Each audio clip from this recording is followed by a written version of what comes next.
Assalamualaikum warahmatullahi wabarakatuh. Bismillah, alhamdulillah wa musalliyan ala rasulillah. La haula wa la quwata illa billah, amma ba'du. Pertama-tama marilah kita panjatkan puja dan puji syukur atas kehadirat Allah Subhanahu wa taala yang mana telah melimpahkan rahmat, taufik serta hidayahnya sehingga pada kesempatan kali ini kita masih diberi kesehatan tanpa kurang suatu apapun.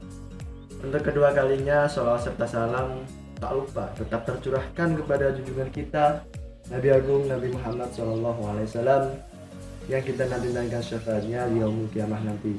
Amin amin ya rabbal alamin. Perkenalkan, saya Muhammad Ilham Miftahudin, mahasiswa Perbankan Syariah angkatan 2017.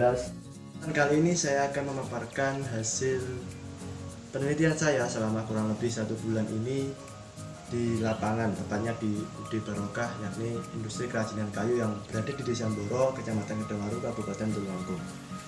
Baik, langsung saja kita masuk ke poin-poin pembahasan yang akan saya bahas di video kali ini. Yang pertama, seiring perkembangan zaman pada era saat ini, pertumbuhan ekonomi menjadi salah satu indikator paling penting dalam menentukan keberhasilan suatu negara. Pertumbuhan ekonomi menunjukkan sejauh mana aktivitas perekonomian menghasilkan tambahan pendapatan pada tiap periodenya. Pada saat ini di Indonesia, sektor yang paling menunjukkan dominannya adalah sektor jasa dan perdagangan.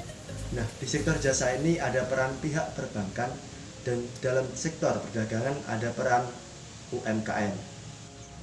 Lembaga perbankan dan pelaku UMKM memiliki keterkaitan yang sangat erat karena salah satu merupakan penyuplai modal dan yang satu adalah pelaku dalam usaha menjalankan modal tersebut. Saat ini yang paling mendukung pertumbuhan ekonomi Indonesia adalah sektor jasa dan perdagangan.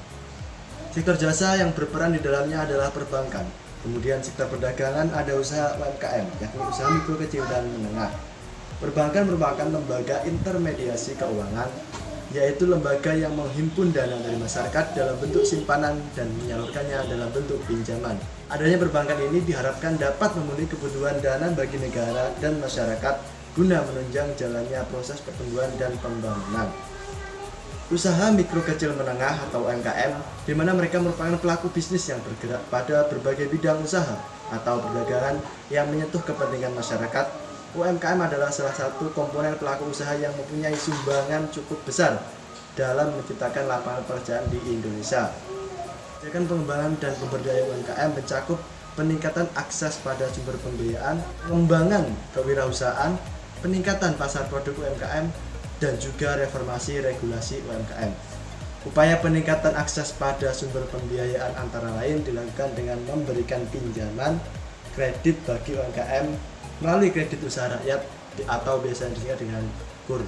Karena itu, maka timbul keinginan saya untuk mengkaji lebih dalam tentang keterkaitan dan peran pita strategi pemasaran dan pembiayaan KUR yang diterapkan pada UD Barokah dengan mengangkat judul Implementasi Strategi Pemasaran sekaligus pembiayaan kredit usaha rakyat guna meningkatkan omset usaha mikro, kecil, menengah di UD Barokah. Profil lembaga dari UD Barokah yakni Kerajinan Kayu UD Barokah merupakan suatu UMKM yang berada di Dusun Boro, Desa Mboro RT 305, Kecamatan Kedungwaru, Kabupaten Tulungagung. UMKM UD Barokah ini berdiri sekitar tahun 2007. Kata barokah diambil dari kata berkah, yang artinya sesuatu yang berlimpah atau bisa disebut dengan berkah dan barokah juga. Nah, dengan harapan usaha ini akan terus berkembang dan bertambah makmur sekaligus usaha yang diberkahi oleh Allah Subhanahu wa taala dan juga bisa membantu pertumbuhan perekonomian masyarakat di Desa Mboro. Awal berdirinya usaha ini dikarenakan mayoritas penduduk Desa Mboro itu mata pencahariannya bergerak di bidang perkayuan. Nah, di saat Pak Barodin bingung mau usaha apa, dan akhirnya beliau memutuskan untuk terjun juga bergerak di usaha kerajinan kayu yang produknya meliputi meja belajar lipat anak, whiteboard, blackboard, tongkat, meja buat ngaji, dan lain-lain.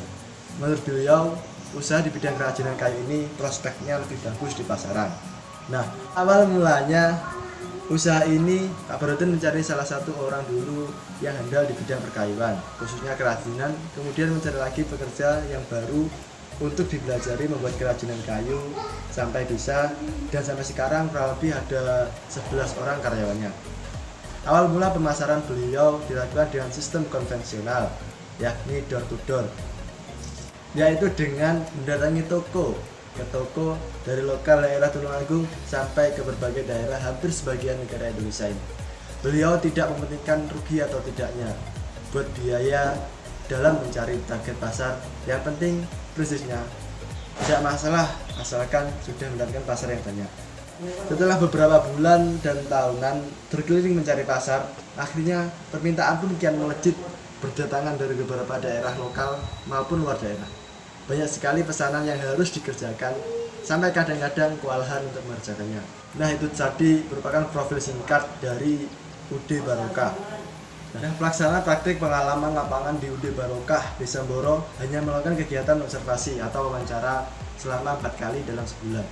Hal ini dilakukan karena adanya wabah COVID-19 dan sistem PPA-nya dari rumah. Maka seminimal mungkin harus menghindari kontak dengan orang lain. Pada minggu pertama, saya mencari tahu tentang profil dari UD Barokah yang mengikuti sejarah berdirinya dan lain-lain. Minggu kedua mencari tahu tentang keterkaitannya dengan pihak perbankan. Minggu yang ketiga berbincang dan belajar serta mempelajari proses pembuatan produk. Sedangkan minggu yang terakhir, minggu 4, meninjau dan mengamati prospek perkembangannya. Dalam permasalahan di lapangan, sebenarnya secara garis besar dalam praktik di lapangan berjalan dengan lancar.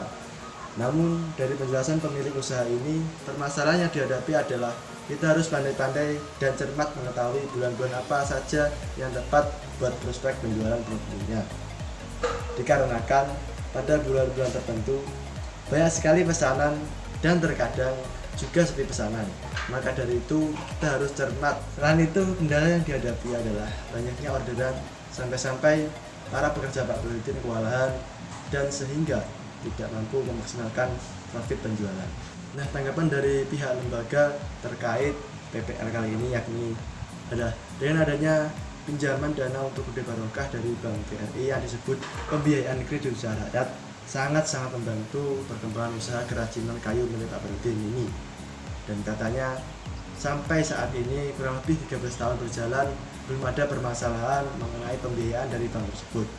Ujar Pak Burhanuddin, selagi kita tertib atau tidak bikin kesalahan, pihak perbankan juga tidak akan mempersulit kita. Nah, untuk selanjutnya saya akan menjelaskan atau memaparkan beberapa istilah atau pengertian dari beberapa istilah yang terkait di dalam laporan saya kali ini. Yang pertama adalah strategi pemasaran. Strategi pemasaran adalah serangkaian tujuan dan sasaran, kebijakan dan aturan yang memberi arah kepada usaha-usaha pemasaran perusahaan dari waktu ke waktu, acuan serta alokasinya, terutama sebagai tanggapan perusahaan dalam menghadapi lingkungan dan keadaan persaingan yang selalu berubah. Kedua adalah pengertian dari kredit usaha rakyat atau biasa disingkat dengan KUR. Kredit usaha rakyat adalah kredit atau pembiayaan kepada usaha mikro kecil menengah atau UMKM dalam bentuk pemberian modal kerja dan investasi yang didukung fasilitas pinjaman untuk usaha produktif. Ada beberapa kategori yakni kredit jangka pendek, kredit jangka menengah, dan juga kredit jangka panjang. Selanjutnya definisi dari UMKM. UMKM adalah unit usaha produktif yang berdiri sendiri yang dilakukan oleh orang perorangan atau badan usaha di semua sektor ekonomi. Diakui bahwa usaha mikro kecil menengah memainkan peran yang sangat penting di dalam pembangunan dan pertumbuhan ekonomi di negara maju maupun negara berkembang. Hal tersebut dikarenakan banyaknya UMKM yang tersebar sehingga menyumbang banyak lapangan pekerjaan di negara tersebut dibandingkan dengan industri besar. Keterkaitan antara strategi pemasaran dan juga peran pembiayaan KUR bagi UD Barokah, yakni strategi pemasaran merupakan salah satu elemen penting yang harus dimiliki oleh semua pelaku usaha apapun bentuk usahanya. Dikarenakan apabila tidak bisa memasarkan barang dagangannya sendiri, tentu buat apa bisa membuat barang apapun yang akhirnya mengakibatkan kerugian. Maka dari itu, inilah salah satu pokok kunci sukses dari suatu usaha. Selain itu, yakni modal dari sang pemilik. Apabila pemilik hanya memiliki modal yang pas-pasan, maka bukan tidak mungkin pasti akan meminjam kepada pihak perbankan. yang notabene memang tidak bisa dipungkiri semua pelaku usaha membutuhkan yang namanya modal guna meningkatkan profitabilitas omsetnya. Dengan begitu, usaha bisa berjalan dengan sesuai yang diharapkan. Di sisi lain juga harus memperhatikan biaya angsurannya. Maka dari itu, biasanya pelaku usaha itu mencari bentuk pembiayaan yang bunganya rendah guna bisa memaksimalkan labanya. Nah, disinilah peran perbankan hadir dan memberikan jalan bagi pelaku usaha. Selain pelaku usaha itu juga harus memiliki skill yang mumpuni. Di UD Barokah ini memadukan keduanya dan bisa mengoptimalkan keduanya dan juga mampu menyiasati dan mencari peluang lain dalam menghadapi tantangan dalam usaha. Dan alhasil usaha ini masih eksis sampai sekarang. Ini itu saja yang dapat saya sampaikan. Apabila ada kelebihnya saya mohon maaf. Ihdinas siratal mustaqim, wallahu muwaffiq ila aqwamit thoriq. Wassalamualaikum warahmatullahi wabarakatuh.